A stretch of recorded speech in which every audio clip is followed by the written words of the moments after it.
राष्ट्रपति ट्रंप का social media पर एक पोस्ट देखने को मिला है। उन्होंने अपने सोशल मीडिया हैंडल पर एक पोस्ट किया है। अमेरिकी राष्ट्रपति ट्रंप का बड़ा दावा, ईरानी जहाज को रोका गया है। यूएसएस स्प्रुएंस ने ईरानी जहाज को रोका। यूएस नेवी का ऑर्डर ना मानने पर अटैक किया गया। अमेरिका ने हमले के बाद शिप कब्जे में लिया। अमेरिकी नेवी ने इसको कब्जे में लिया है और अमेरिकी कब्जे में ईरानी शिप टोस्का है। डोनाल्ड ट्रंप ने अपने social media account truth social पर पोस्ट किया है, जिसमें उन्होंने कहा है कि ईरान के झंडे वाले एक मालवाहक जहाज को, जिसका नाम टोस्का है, इसको कब्जे में लिया गया है। इस मालवाहक पोत ने हमारी नौसैनिक नाकेबंदी को पार करने की कोशिश की, लेकिन ये उनके लिए नाकाम रहा। अमेरिकी नौसेना के गाइडेड मिसाइल डिस्ट्रॉयर यूएसएस स्प्रुएंस ने ओमान की खाड़ी में टोस्का को रोका और उन्हें रुकने की चेतावनी दी। ईरानी चालक दल ने बात नहीं मानी, इसलिए हमारी नौसेना के जहाज ने इंजन रूम को क्षतिग्रस्त कर उसको वहीं रोक दिया और अमेरिकी मरीन ने जहाज को अपने कब्जे में ले लिया है। अवैध गतिविधियों के अपने पिछले इतिहास के कारण टोस्का पर अमेरिकी ट्रेजरी प्रतिबंध लगे हुए हैं। जहाज पूरी तरह से हमारे कब्जे में है और हम जहाज पर मौजूद हर चीज की जांच कर रहे हैं। तो बड़ा दावा राष्ट्रपति ट्रंप की तरफ से किया गया है। उनका कहना है कि ईरान के एक जहाज टोस्का को अमेरिकी नेवी ने अपने कब्जे में ले लिया है। और इस वक्त हमारे साथ संजीव श्रीवास्तव जी जुड़ चुके हैं, जो कि फॉरेन अफेयर्स के एक्सपर्ट हैं। उनसे हम बातचीत करेंगे। संजीव जी, ये जो स्थिति है काफ़ी तनावपूर्ण होती जा रही है।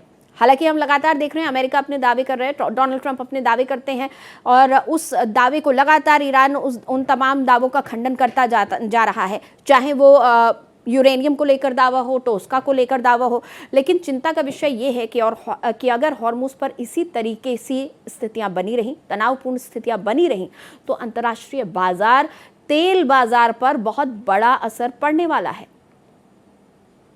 जी नितेश जी, बिल्कुल आपने ठीक कहा। अगर ये ऐसी वोलेटाइल कंडीशंस बनी रहीं तो उससे पूरे विश्व का जो एनर्जी सप्लाई चेन्स है, जो ऑयल का और गैस का जो पूरा वैश्विक जो बाजार है, उसके ऊपर बहुत ही लंबे समय तक का नकारात्मक असर पड़ सकता है। और ये पूरे विश्व के लिए चिंता वाली बात और अधिक गहरे तरीके से सामने आएगी। तो ऐसे में ये जो स्थितियां हैं वो निसंदेह चिंता का एक गंभीर कारण है। लेकिन अब देखना होगा कि इस तरीके की जो बुद्धिमत्ता जो अब तक दिखाई गई, जिसमें एक सीज फायर को किया गया, फिर दोनों पक्ष साथ साथ बैठे, हालांकि वो वार्ता विफल रही, उस तरीके के प्रयासों को और अधिक करने की आवश्यकता है। लेकिन मैं इसमें स्पष्ट रूप से कहना चाहता हूं कि चूंकि मुद्दे बहुत ही जटिल है और विश्वास की जो खाई है, दरार तो अब बहुत दूर की बात अब पीछे छूट गई है। अब तो ये गहरी खाई दिखाई देती है, विश्वास का जो गहरा संकट दिखाई देता है और मुद्दे बहुत जटिल हैं। दोनों ही पक्ष अपने अपनी कठोर शर्तों को अभी भी रख रहे हैं। तो ऐसे में अब देखना होगा कि किस तरीके की बुद्धिमत्ता आगे एक्सरसाइज की जाती है। अगर ऐसी बुद्धिमत्ता एक्सरसाइज की जाए जिसमें कि दोनों ही पक्ष अपने जो कठोर जो स्टैंड पॉइंट्स हैं उससे थोड़ा कंप्रोमाइज करें, तभी जाकर के एक विन विन सिचुएशन इमर्ज हो सकती है। लेकिन अभी भी बातचीत का दौर कैसे जारी रहेगा? देखिए, ईरान ने साफ कर दिया है कि कल होने वाली बातचीत के लिए ईरानी डेलीगेशन तो पाकिस्तान नहीं जाने वाला। तो यानी फिर से ये एक टेंस्ड सिचुएशन है। यहाँ पर मेरे दो सवाल हैं आपसे। एक, ईरान ने कहा है कि हमारा डेलीगेशन पाकिस्तान नहीं जाएगा, इसके कॉन्सिक्वेंसेस क्या हो सकते हैं? हार्श कॉन्सिक्वेंसेस हो सकते हैं, हम सब समझ रहे हैं। दूसरा, क्या पाकिस्तान से बेहतर कोई और देश हो सकता था दोनों देशों के बीच मध्यस्थता के लिए? देखिए, ये जैसे मैंने कहा कि चूंकि मुद्दे बहुत जटिल हैं और अभी भी जो कॉम्प्लेक्सिटीज हैं उसके ऊपर कोई ऐसा प्रयास नहीं किया जा रहा है कि जिससे कि दोनों ही पक्ष कोई विन विन फार्मूले की तरफ बढ़े। और ऐसे में अगर ये स्थितियां स्टेलमेट ऐसे ही बना रहता है तो दुर्भाग्य से कहना पड़ता है कि एक बार फिर से युद्ध शुरू हो सकता है, एक बार फिर से बड़े हमले शुरू हो सकते हैं और फिर उसमें जाहिर है कि सिविलियन इंफ्रास्ट्रक्चर इत्यादि भी टारगेट होंगे। तो ये स्थितियां अभी भी काफी इसमें इस बात की आशंका है कि कोई युद्ध फिर से शुरू हो सकता है। लेकिन जो दूसरा आपने जो प्रश्न पूछा है, पाकिस्तान एज ए वेन्यू, मेरे असेसमेंट के मुताबिक पाकिस्तान का जो एक वेन्यू के तौर पर चुना जाना, ये बहुत सुटेबल सभी पार्टीज के लिए नहीं है। देखिए, इस युद्ध में इजराइल भी शामिल है, लेकिन इजराइल का जो पाकिस्तान के प्रति अप्रोच है और पाकिस्तान का इजराइल के प्रति जो अप्रोच है, वो जाहिर है कि नफरत भरा है। और ऐसे में इजराइल पूरे इस्लामाबाद की वार्ता को बहुत कंफर्टेबल तरीके से नहीं देखता, उस वेन्यू को बहुत कंफर्टेबल तरीके से उसको एक्सेप्ट नहीं करता है वो।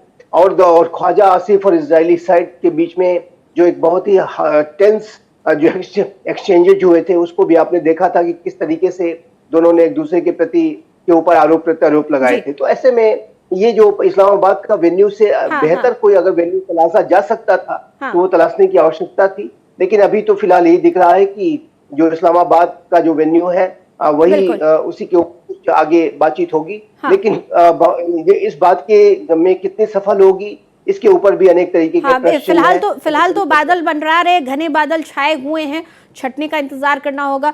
संजीव जी, बहुत टेंस्ड सिचुएशन फिलहाल चल रही है। हालांकि हिंदुस्तान में तो किसी तरह से जो तेल के दाम हैं उन्हें स्टेबल रखा गया है, मैनेज किया जा रहा है फिलहाल सिचुएशंस को। लेकिन हमने देखा पिछले दिनों एलपीजी को लेकर काफी हाहाकार बाजार में मचा था। अब अगर कल की शांति वार्ता नहीं हो पाती, हालांकि पाकिस्तान कोशिश कर रहा है तेहरान से बातचीत की, अगर कल की वार्ता नहीं हो पाती है तो भारत पर क्या असर पड़ सकता है? यदि ये वार्ता नहीं हो पाती है या इसके कोई आउटकम्स नहीं होते हैं, अगर वार्ता किसी भी फॉर्मेट में होती भी है, अगर फेल हो जाती है, तो निस्संदेह इसका भारत के ऊपर भी नकारात्मक असर पड़ेगा और पूरे विश्व के ऊपर भी इसका बहुत ही नकारात्मक असर पड़ेगा। एक बार फिर से युद्ध शुरू हो सकता है। और जैसा कि आप दोनों ही अमेरिका की तरफ से लगातार चेतावनी भी दी जा रही है कि वो हमले फिर से शुरू कर सकते हैं। तो ऐसे में भारत की सरकार है वो मेरे असेसमेंट के मुताबिक सारी स्थितियों पर बहुत पैनी नजर रखे हुए है और इसको लेकर के पहले से ही तैयारियां चल रही हैं, प्रोएक्टिव मेजर्स उठाए जा रहे हैं। जो अल्टरनेट एनर्जी इंपोर्ट्स के जो डेस्टिनेशंस हैं उसके ऊपर काफी कार्य किया गया है और उसमें भी तेज गति से कदम उठाए जा रहे हैं। मेरा ऐसा स्पष्ट रूप से मानना है कि ये जो वेस्ट एशिया की जो पूरी सिचुएशन है, जो वहाँ पर जो वेस्ट एशिया की क्राइसिस है, क्योंकि मुद्दे बहुत ही जटिल हैं, बहुत ही गंभीर विषय है, इसके ऊपर कोई डील इस तरीके की होना और उसकी संभावना कम दिखाई देती है कि जिसमें कि एक स्थायी शांति स्थापित हो। ये जो वोलेटिलिटी है, ये जो अस्थिरता है, ये जो कियास है, ये एक लंबे समय तक जारी रहने वाली प्रक्रिया हो सकती है।